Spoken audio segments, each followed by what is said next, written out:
But the show instead takes the route of how does Superman deal with work-life balance? And wow, what a hard decision! Hey Frizzle friends! Well, let's begin at the beginning, shall we? Which I think the beginning of this story is the beginning of my introduction to superhero TV shows in general. I promise this will be short. We're going to get into the hardcore analysis and fangirling of Superman and Lois real soon. The first superhero show that I really fell in love with was The Flash Season 1. I was watching that show every single week as it premiered. I gave up being a Flash fan. Like, even teenager me could tell that this show's quality was going downhill, and I just wasn't interested in these plots anymore. So I just stopped watching it, and slowly stopped watching other superhero TV shows. Because at the time, I was also watching, like, all the other TV shows. But through all that time, I was watching Smallville. Though I didn't catch any of Smallville while it was actually airing, I did watch all 10 seasons over the course of a summer, and it was beautiful, and I loved it, and I loved talking about it. But even as my engagement with superhero shows was slowly waning, Superman was appearing on Supergirl. And I did watch that episode when it came out because I was super excited, and I absolutely adored Tyler Hoechlin. I realize now I have no idea how to pronounce his name. Hold on a second. But when I found out that there was a Superman and Lois TV show with Tyler Hoechlin, I've already forgotten how to pronounce his name, oh no. Tyler Hoechlin, I really wanted to watch it, and so I binged episodes 1 through 14 in a few days, and then I got to watch episode 15, the finale, when it came out. But why do I love this show so much? A big part of why I love it is how much it contrasts with, like, all the other superhero TV shows I've seen. Most of the other superhero TV shows, it feels like the intended audience is teenagers. And by that I mean that the drama often feels very melodrama, love triangle-y, and there's nothing wrong with enjoying that. But those kind of shows don't often tackle ideas like what it means to be a parent and how to do it right, which is one of the central themes of Superman and Lois. And what is the magic about the show that I love so much is they've taken Superman, instead of putting a spin on it like has been done with the Man of Steel franchise and videos of what if Superman doesn't want to save people, should he, what is a god? I don't actually really know what those movies are exploring now that I start saying things out loud. But the point is, the show instead takes the route of how does Superman deal with work-life balance? And wow, what a hard decision! When your work is literally saving lives, how in the world would you prioritize just a few people in your family? But then how can you not care about your family when you're such a good guy like Superman? And so we have some dilemmas. And that sweet emotional conflict is why I like watching TV in general anyway, so it's perfect. And I remember once upon a time I heard a praise of the Man of Steel movies and franchise that they've better humanized Clark Kent / Superman, that they've made him more of a flawed individual, which is true. But I really love the way that this show does it instead. Because this show doesn't humanize Clark by making him doubt if he should be a hero at all. This show humanizes Superman by giving Superman, like, frustrated feelings sometimes, and then just having to have him deal with it and still be an upstanding hero. But one of the best moments of the show for me is when Superman gets, not entirely accidentally, shot by an ally with kryptonite. And you can tell Superman is pissed. And yet, Superman does not attack this soldier. He just says very menacingly to stand down.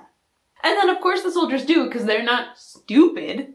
And there we go. We've got a Superman who has the human feelings of anger and yet is a hero because he chooses not to act on those feelings, because he chooses to do the right anyway. And this show is just all around beautiful in the way that it is kind of a PG representation of superheroes. It doesn't get super dark, and I love the campiness. It totally reminds me of Smallville. I love how mature and beautiful Clark and Lois's relationship is. That yes, there is drama, sometimes they disagree about things, but it isn't like a, oh, I'm not gonna talk to him anymore kind of melodrama, whatever, miscommunication. But I do think sometimes that fun campiness is a little too much for me, and we are going to bring on special guest star to talk about that. One of the truths of Superman and Lois is that no one ever figures out that Superman and Clark Kent are the same person. I guess those glasses, just a perfect disguise. Like, there's no way anyone could figure out that those are the same people. Every time someone would be in a position to recognize Clark Kent and then not, it bugged me. So let's talk a little bit about that. Because I feel like it bugging me is a failure on my part as a watcher. The show is asking me to suspend my disbelief that no one recognizes that Superman and Clark Kent are the same person. When we are in an episode where Clark and Lois have been dating for months, working together, and then Lois and Superman have a meet cute where they talk to each other. Are you really telling me that Lois, a very smart person, doesn't recognize she is talking to her partner and boyfriend? There are so many smart people in the show that know Clark or Superman very well and don't recognize the other one. And this would make a little bit more sense if the personalities of Superman and Clark Kent were more different, as they are in many media. But in this TV show, they've got just like the same personality. It doesn't really change that much. And so every time, I just feel like the characters are being really stupid. And there are many other things in this show, various plot holes and logical inconsistencies that I should be getting annoyed at instead. Like the fact that Supergirl never gets mentioned or makes an appearance, even though technically she really should, because it's the same world. And I'm trying real hard because I do appreciate how all in the show is going on the campiness, and yet I just can't do it. I just can't do it. Anyway, back to you, Chloe. Thank you, special guest star. Now we will be continuing with things that I like about the show. Let's dive into Jordan and Jonathan a little bit, and then we'll be moving on to Lois and John Henry Irons and the wonderful finale. Got it? Got it. We're gonna roll. And the conflicts that are given to Jordan and Jonathan are kind of the perfect test to put them through the ringer. Jonathan, the one who has always been the popular, successful kid who had it all handled, who has everything, has to watch his brother be the one who gets powers and deal with the jealousy of that. He has to deal with the uncomfortableness of moving to a new school, a new place, and struggling to really make friends and kind of falling into a bad crowd because of it. He has to deal with feeling powerless as the rest of his family seems so much more competent and capable than he is. Honestly, I think Jordan's plot was a little underbaked. What I just described is kind of how powerful I wish it was, and it does have all the bones there. And I wish we had delved more into the interesting issues surrounding his family and his move a little bit more instead of this side love plot. And theory time, Jonathan definitely has some Kryptonian powers, like 100%.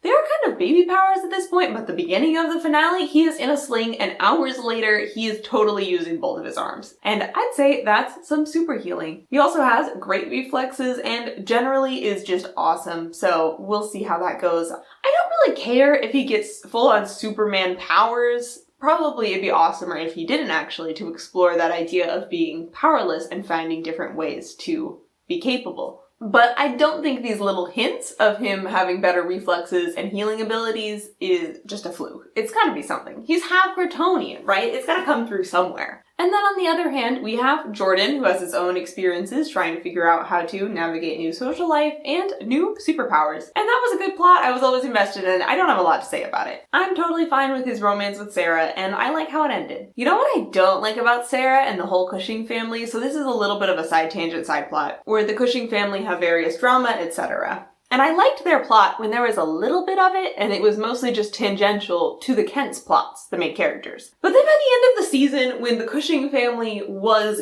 given its own plot and its own autonomy and really became some of the stars of the show, I don't know, I felt like there were too many cooks in the kitchen of these plot lines. Like the time given to the Cushing plot could have been better been given to the Kents or the Irons, and we're gonna get there in a minute. So, things that I love about Lois. She gets her own very important plot. She's a very active character who gets to make her own decisions and is never sidelined in favor of the more popular Superman. But the moment of Lois's that I fully appreciated most out of everything in this season was when she had a little bit of an emotional breakdown in the middle. And that was so powerful because the show had so thoroughly convinced me of her emotional strength for all the episodes prior. That instead of like, oh, Lois, she's having another emotional breakdown, so emotional. No. This is a big deal. She doesn't often do this. She's strong emotionally. And the fact that her emotional breakdown just revolved around her children getting hurt and her afraid for them was so beautiful because it shows how strong her motivations are in that area. And that just ties into the larger theme of the show of how important family is. And because I care so much about this relationship of Clark and Lois, Clois, if you will, then it was just beautiful in the middle of the season when we got a flashback episode of them falling in love for the first time. If that had been episode 1, I probably would have just thought it was boring. But because it was like episode 10, I loved it. Because the show had put in the work to get me invested in not only these characters, but also their relationship. John Henry Irons is one of the best parts of this season.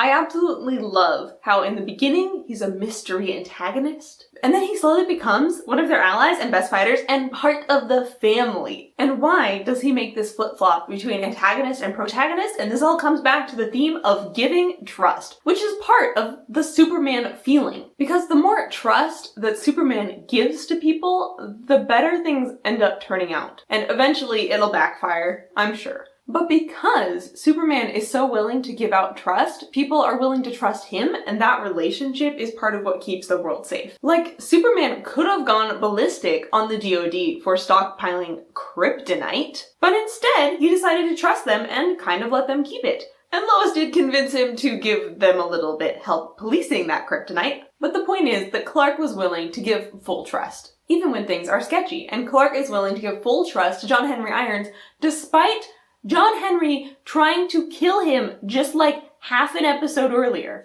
And this forgiving, trusting, hopeful Superman is part of what gives this show its awesome beating heart of happiness. Even to some of the last scenes of the show when Superman is giving an interview and is asked, like, are you worried people aren't going to trust you as much anymore? And he kind of says, well, like, that's not in my control, I'm just doing the best I can. Superman is just kind of trusting, having hope that the general public will continue to trust him despite all this bad PR that the Kryptonians have gotten. And by Superman showing that trust in people, it makes it so easy to reciprocate that and trust Superman. He's not worried about being trusted because he knows who he is on the inside, which is one of the cores of this Superman in the TV show. That Superman isn't wondering if he should be a hero, he's already committed to it. The only thing he's wondering is how in the world can he be a better dad? And keeping on with that feeling of the super happy, positive TV show, the pilot does end pretty positively. And it's beautiful that Smallville as a town is coming back together from the divides earlier in the season. But I would say indicative of how smart this show is the last scene. Now, I've been around the block with some superhero TV shows, and I know that the last scene of the season is often a teaser for the future season, usually a villain or a secret reveal. And it's supposed to get you hyped up for the next season. Is that successful? Meh.